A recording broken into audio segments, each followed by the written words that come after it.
करना धर्म है, उपवास करना धर्म है, मंदिरों में जाना धर्म है, मतलब इस तरह की बातें करेंगी। अलग लोगों से पूछूं जो कि क्रिश्चियन धर्म को फॉलो करते हैं, वो भी यही कहेंगे कि चर्च में जाना, गॉड को मानना। अगर मैं मुस्लिम समुदाय के लोगों से पूछूं तो वो भी इसी तरह से कहेंगे कि 5 वक्त की नमाज पढ़ना और मस्जिद में जाना ये धर्म है। लेकिन मैं आपको अवगत करा दूं कि पूरे संसार में अगर धर्म को परिभाषित किसी ने सबसे श्रेष्ठ किया है तो वो है महाकारुणिक तथागत बुद्ध। बुद्ध ने कहा कि सब पापस्य अकरणं कुशलस्य उपसंपदा सचित्त परियोदपनं एतं बुद्धानु शासनं। यानी कि अपने जीवन में सभी कुशल कर्म करना है, किसी भी तरह के हमें पाप कर्मों को नहीं करना है, अपने चित्त को हमें परिशुद्ध करना है और हमें अपने चित्त में अच्छी अच्छी बातों को ग्रहण करना है और उन बातों को फिर हमें मनोसात करके आगे प्रचारित और प्रसारित करना है। तो आप समझ सकते हैं कि बुद्ध का धर्म हमारे लिए कितना महत्वपूर्ण है।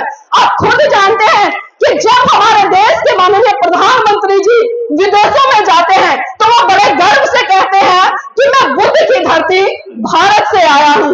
लेकिन विडंबना है कि बुद्ध की धरती भारत में ही वो बुद्ध की विचारधारा से युद्ध करते नजर आते हैं।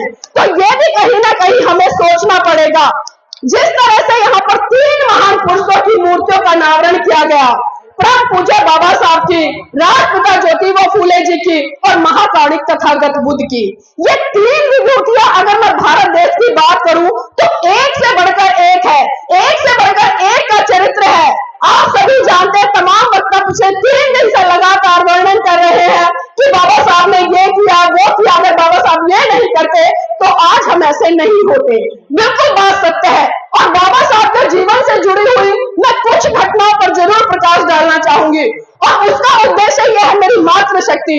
क्योंकि अभी जिस तरह से यादव जी ने अपनी बातें रखी बहुत अच्छा लगा, क्योंकि कहीं ना कहीं हमारे विचारों में जब तक क्रांति नहीं होगी तब तक हम सामने वाले के मस्तिष्क में किसी भी तरह की क्रांति उत्पन्न नहीं कर सकते, उसको झकझोर नहीं सकते।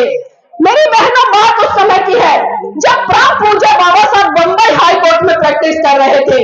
उनके पास अचानक खबर पहुंची कि साहब, आपका बेटा राजरतन बहुत बुरी तरह से बीमार है और अपने जीवन की अंतिम सांसें ले रहा है।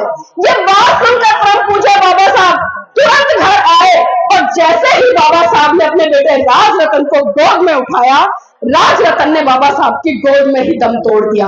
ये मंजर देखकर माता रमाबाई बिलख बिलख कर रोने लगी और साहब का कोना पकड़कर कहने लगी कि साहब बस कीजिए, बस कीजिए साहब, बस कीजिए। आपकी समाज सेवा के भूत ने एक एक करके मेरा पूरा परिवार उजाड़ दिया, साहब बस कीजिए। तो बाबा साहब कहते कि रमा, रमा चुप हो जा, रमा चुप हो जा, तू तो रो भी सकती है लेकिन मेरी तो आंखों के आंसू ही सूख चुके हैं, क्योंकि प्रतिदिन मैं अपने समाज के हजारों बच्चों को मरते हुए देखता हूं। रमा चुप हो जा। तो माता रमाबाई फिर कहती है कि साहेब, साहेब मैं आज फिर चुप हो जाऊंगी, साहेब मैं आज फिर चुप हो जाऊंगी। लेकिन आप मुझे एक बात बता दीजिए कि जब जब आप अपने बेटे राजरतन को गोद में खिलाया करते थे तो बड़े हर्षोल्लास के साथ कहा करते थे कि रमा, रमा मेरा बेटा राजरतन एक दिन बड़ा होकर इस देश पर राज करेगा। तो साहब आज राजरतन तो इस दुनिया में रहा नहीं, अब मुझे ये बता दीजिए कि बड़ा होकर इस देश पर अब कौन राज करेगा। तो बाबा साहब मेरी बहनों ध्यान से सुनिएगा कि अपने बेटे राजरतन के पार्थिव शरीर पर हाथ रखकर कसम खाते हैं और कहते हैं कि रमा, रमा मैं भारत देश में एक दिन ऐसा काम करके जाऊंगा कि हर भारत की रमा की कोख से जन्म लेने वाला राजरतन इस देश पर राज करेगा, इस देश पर राज करेगा। और वो राज मेरी बहनों मेरे भाइयों परम पूज्य बाबा साहब आपको संविधान के अंदर देकर गए, एक वोट देने से लेकर एक शासक बनने तक का अधिकार। लेकिन क्या हमने उस वोट की वैल्यू को समझा? क्या हमने उनके उस त्याग समर्पण को समझा? शायद नहीं समझा।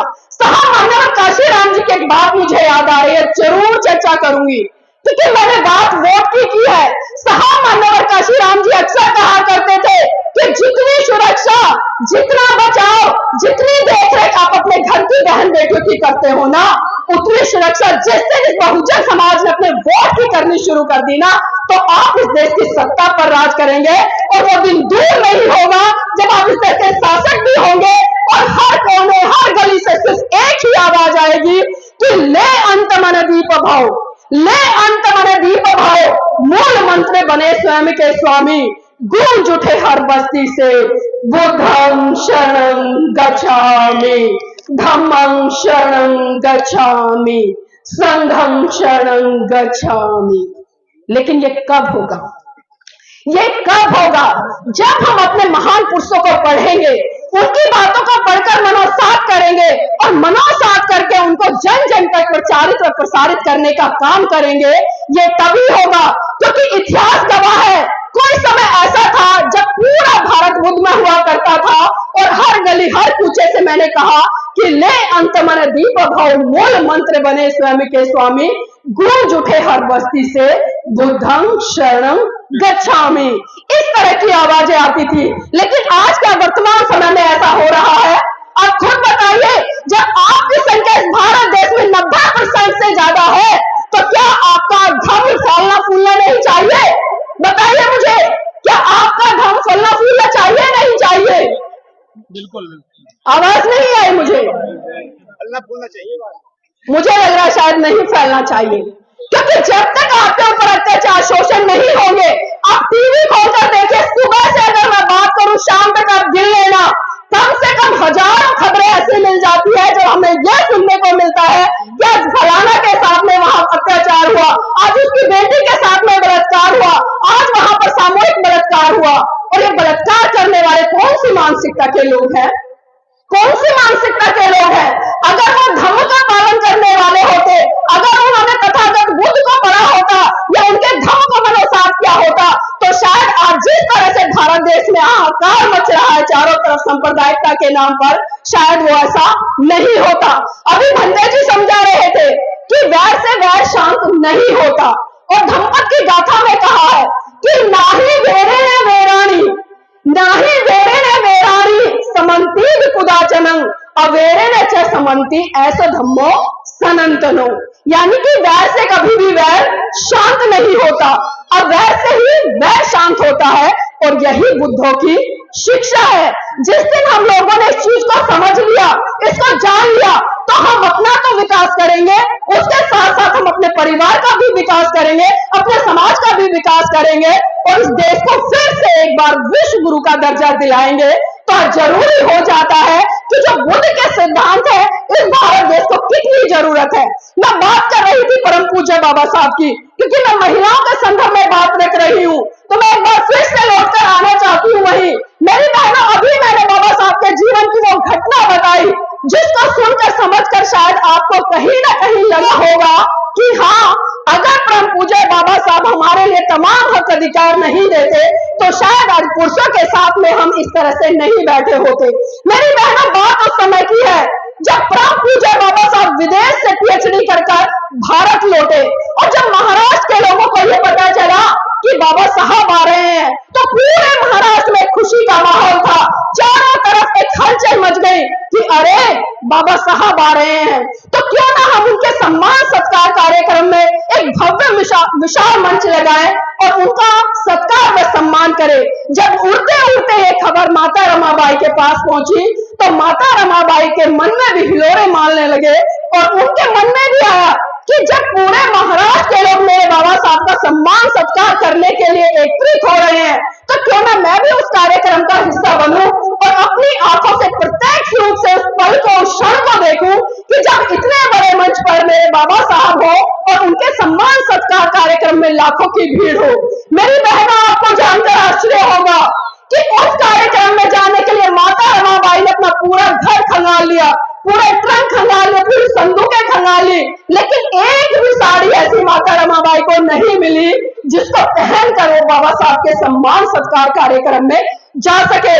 माता रमाबाई को याद आया कि साहू जी महाराज ने एक बार सम्मान स्वरूप बाबा साहब को एक पगड़ी भेंट की थी, तो माता रमाबाई ने ट्रंक में से वो पगड़ी निकाली और अपनी फटी हुई साड़ी पर चारों तरफ उस पगड़ी को लपेटकर बाबा साहब के सम्मान सत्कार कार्यक्रम में पहुंच गई। लाखों की भीड़ थी। अब एक सवाल है मेरा आप सबसे, जब किसी महिला के जीवन साथी का सम्मान सत्कार कार्यक्रम हो रहा हो तो उस महिला को कहाँ होना चाहिए? कहाँ होना चाहिए बताइए? मंच पर होना चाहिए। अगर मंच पर भी नहीं है तो कहाँ होना चाहिए? मंच के सामने होना चाहिए। जो कुर्सियां बिछी हुई है कम से कम पहली पंक्ति में होना चाहिए। अगर पहली पंक्ति में भी नहीं है तो कम से कम दूसरी या तीसरी पंक्ति में तो होना चाहिए। लेकिन आपको जानकर आश्चर्य होगा कि माता रमाबाई ना तो मंच पर थी, ना मंच के सामने जो कुर्सियां लगी थी पहले की लाइन में नहीं थी, दूसरी में नहीं थी, तीसरी में नहीं थी। यहाँ तक कि जो लाखों की भीड़ दूर दूर तक दिखाई दे रही थी, माता रमाबाई कहीं भी उस भीड़ में नजर नहीं आ रही थी। बाबा साहब भी लगातार मंच से भाषण दे रहे थे। मन में एक जिज्ञासा थी कि इतना बड़ा जन सैलाब उमड़ा है तो कहीं ना कहीं मेरी रामू तो होगी। बड़ी आस भरी नजरों से आंखों में आंसू लिए बाबा साहब की आंखें तलाश रही थी कहीं तो मेरी रामू दिखाई दे। लेकिन बाबा साहब को रामू कहीं दिखाई नहीं दी।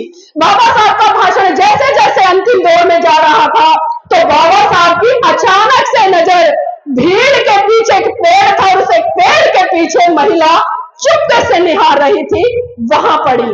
बाबा साहब बिना कुछ कहे समझ गए कि भीड़ के पीछे जो पेड़ है, उस पेड़ के जो पीछे महिला खड़ी है, जो चुपके से निहार रही है, वो कोई और नहीं बल्कि वो मेरी रामू है।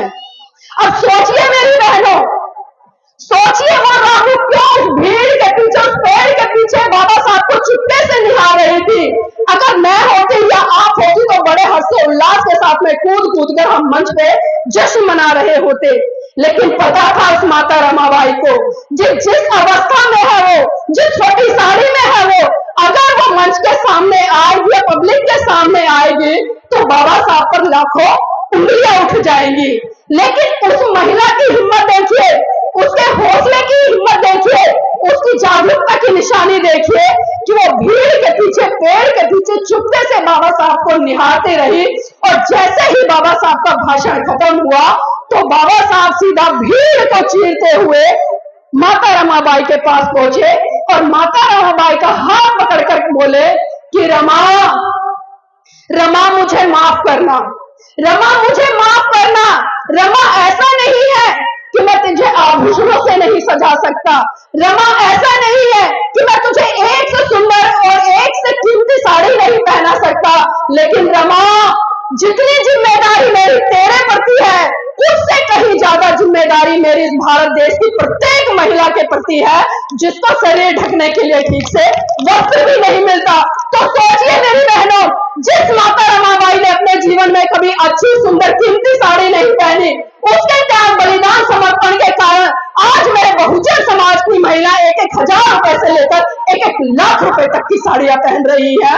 तो मैं नतमस्तक करती हूँ उस माता रमाबाई को और मैं कहना चाहूंगी कि जिस दिन बहुजन समाज की महिलाओं ने माता रमाबाई के जीवन का 10% भी जी लिया ना, माता जी ऐसे मत करें, नहीं नहीं प्लीज, जिस दिन इस बहुजन समाज की महिलाओं ने माता रमाबाई के जीवन का अगर 10% भी जी लिया ना, तो आज मैं यहाँ पर खड़े होकर गारंटी के साथ कह रही हूँ कि इस भारत देश में एक नहीं बल्कि लाखों अम्बेडकर पैदा हो जाएंगे।